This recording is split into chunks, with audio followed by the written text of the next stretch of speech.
Mbote balandino sur aspect spirituel télévision pe boye malamu na magazine d'actualité générale na bino kake ebeti ya mukolelo o nazali na esengo mingi ya ko présenter bino ya mboye teto banda tozona nu mokuse ya basango. Vice-président ya Sénat Edi Mundela ayambaki na bureau na ye recteur ya université ya Kinshasa professeur Jean-Marie Kayembe mokolo ya mercredi 2 mars. Nasima ya bokutani évaluation entre Rapuko na chef ya gouvernement elongo na ministre ya enseignement supérieur pe universitaire lisanga ya ba professeur Endimi ko suspendre grève. Pona ko soutenir ba léopard ya République démocratique du Congo na match oyo bakobeta contre équipe ya Maroc, ministre ya sport pe loisir a lancé campagne 1973 pona ko soutenir équipe nationale. Mbote lisisu pe boye malamu na magazine d'actualité générale na bino kake ebeti ya mukolo ya lelo tofungola basango na biso pona koyebisa na bino ete mbula matari ya République démocratique du Congo et annoncé botiami ya monitoring ya suivi ya ba impact ya crise na Ukraine pona oyo etali économie ya mboka. Jelina Makengo abetisi kake.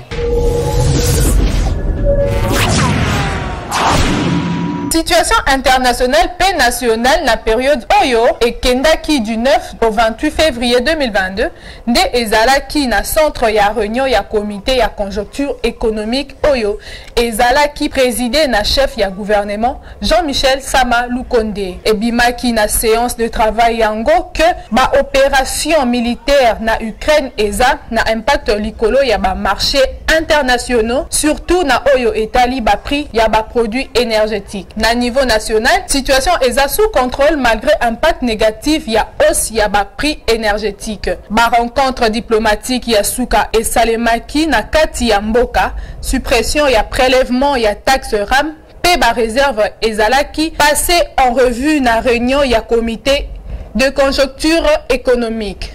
Boyeba était sur le plan international, actualité est à dominer na bokoti ya Barus na Ukraine. Assemblée générale ya ONU et adoptaki mokolo ya mercredi résolution oyo eza ko senga que Barus batika ko recourir na force contre Ukraine.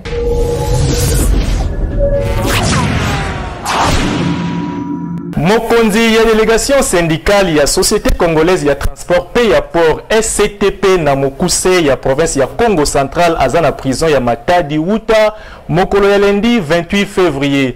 Andrea Kanyanya abetisi kake.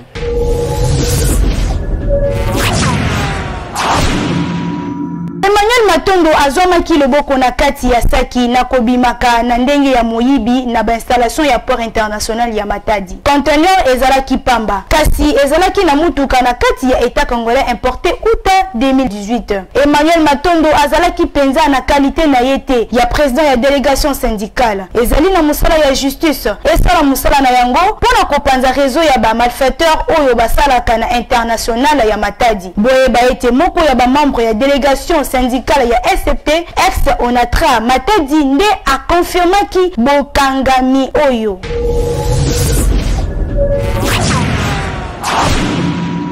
Recteur ya université ya Kinshasa professeur Jean-Marie Kayembe akutanaki na vice-président ya Sénat Edi Mundela Kanku mokolo ya mercredi 2 mars na Kinshasa. Tolanda ndenge Aaron Bokolombe abetisi kake.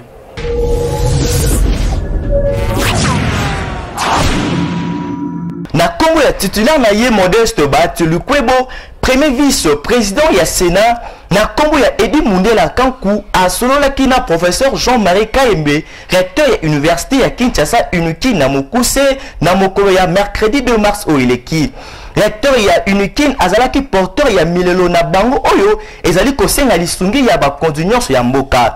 Ba milelo lokola bobebi ya nzela ya Unikin, amélioration ya ba condition ya kotanga ya ba étudiant. Boye ba ete mutu ya yambo ya université ya Kinshasa azo kosenga na chambre haute ya parlement kokota likambo wana pona ko lengela malambu. Pe makambu ya kolongola eza ebele. Tokanga ete synergie multisectorielle eza ko s'imposer liboso ya likambo ya université ya Kinshasa yango ezo justifier ko senga ya recteur ya université ya Kinshasa et pas ya ba responsable ya Sénat. Lisanga ya ba professeur ya ba université pe ba institut supérieur ya Congo bandimi ko suspendre grève. Annonce yango esalemaki na suka ya séance ya évaluation oyo ekambamaki na premier ministre Jean-Michel Sama Lukonde elongo na ministre ya enseignement supérieur pe universitaire Muindo Nzangi. To landa ndenge Aron Bokolombe abetisi lisusu kaki.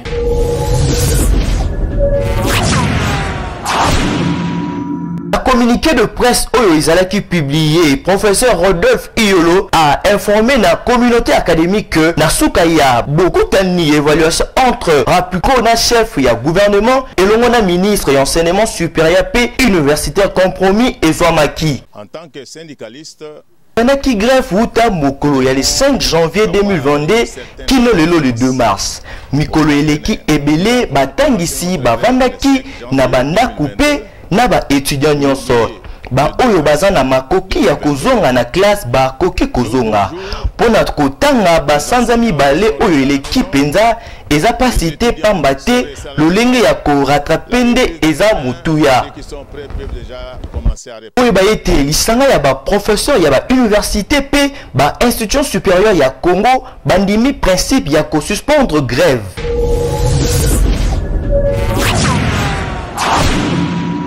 Pape François a causé na Kinshasa kobanda le 2 kino le 5 juillet ezali koya et causa la visite ya liboso ya Pape na République démocratique du Congo banda boye ya Jean-Paul II. Rachel Kankonde abetisi kake.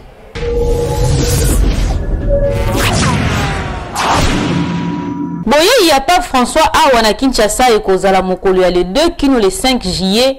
Pe cause la première visite il y a Pape Banda Boye il y a Jean-Paul II il y a 37 ans passés. La relation entre pouvoir il y a Kinshasa na Vatican et s'améliorer pour Pape François à Yambaka Mokondi Ekolo Félix Tshisekedi na janvier 2020 Moleki.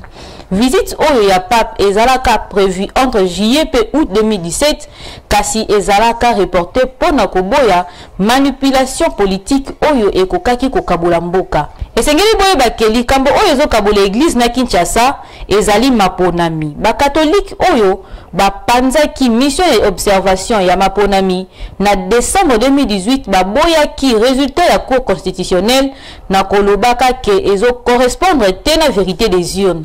Église ezui acte ya mise en place ya bureau ya seni ya sika na sima ya ko critiquer processus oyo et memaki na composition na bango.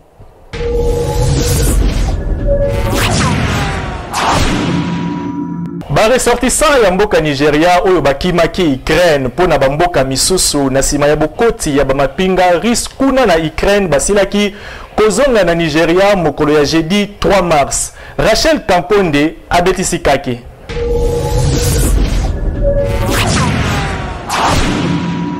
Nigeria mboka oyo ezalaka na bato ebele na continent ya Afrique ebongisaki kobimisa bato na ye mokolo ya mercredi oyo eleki oyo bakimaki na Ukraine wapi bazalaki envahi epai ya mapinga russe pe oyo bazwaki refuge na bamboka ya pene. Bamboka ebele ya Afrique emultiplier ba effort pona koede ba ressortissant na bango oyo bakimaki na bamboka lokola Pologne pe Roumanie. Na kofundaka ete ba raciste bazali ebele na ba frontière ukrainienne. Ministère ya Nigeria ya affaires étrangère a annoncé que 3 avions et la compagnie locale Max Air Airpeace oyo ekoki kobimisa 1300 personnes et dekolaki mokolo ya mercredi kuna na Nigeria pour rejoindre Hongrie, Pologne pe Roumanie. Boye ba ete ba gouvernement africain ya Afrique du Sud pe ya RDC bazo tenter ko faciliter passage ya ba ressortissants na bango na kotindaka sur place ba diplomate. Na ngambu ya Union africaine UA na Mokuse alakisaki inquiétude na ye alors que ba ressortissants mususu bazali lokola empêché ya kokende na ba frontière tope kotia makolo. Bokanga ete banda e bandeli ya guerre kino lelo koleka 350 civils bakufaki na Ukraine pe koleka 8300 personnes bakimaki mboka selon ONU.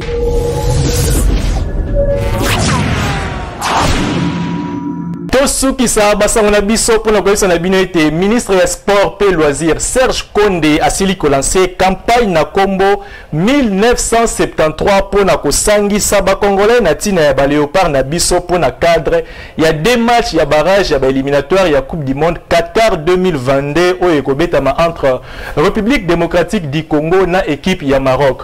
Tolanda ndenge Gédéon Lena abetisi kake.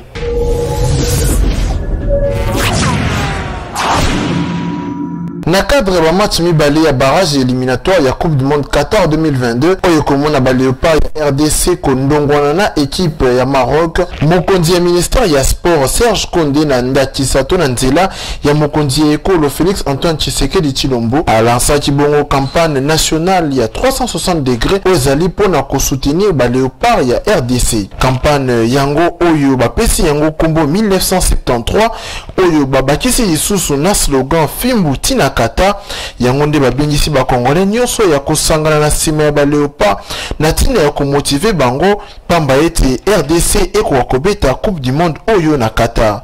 Ndakisa ya ba ene na bango to ba mikolo na bango oyo na 1974 bazwaki qualification pour na mondial 1974 wana place bakendaki kondongwana. Campagne oyo boye ba ete ezali lancé déjà na ba message vidéo bisika biso na mboka ya République démocratique du Congo et pe esalemeli yango ba page oyo babengi ya Facebook pe ya Instagram nyonso wana pona ko mobiliser congolais nyonso akozala na sima ya ba Léopard.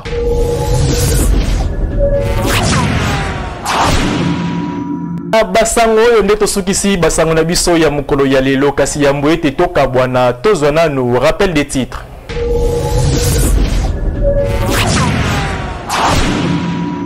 Vice-président ya Sénat Edi Mundela ayambaki na bureau na ye recteur ya université ya Kinshasa professeur Jean-Marie Kayembe mokolo ya mercredi 2 mars. Na sima ya bokutani ya évaluation entre Rapuko na chef ya gouvernement elongo na ministre ya enseignement supérieur pe universitaire lisanga ya ba professeur Endimi ko suspendre grève. Pona ko soutenir ba Léopard ya République démocratique du Congo na match oyo bakobeta contre équipe ya Maroc, ministre ya sport pe loisir a lancé campagne 1973 pona ko soutenir équipe nationale.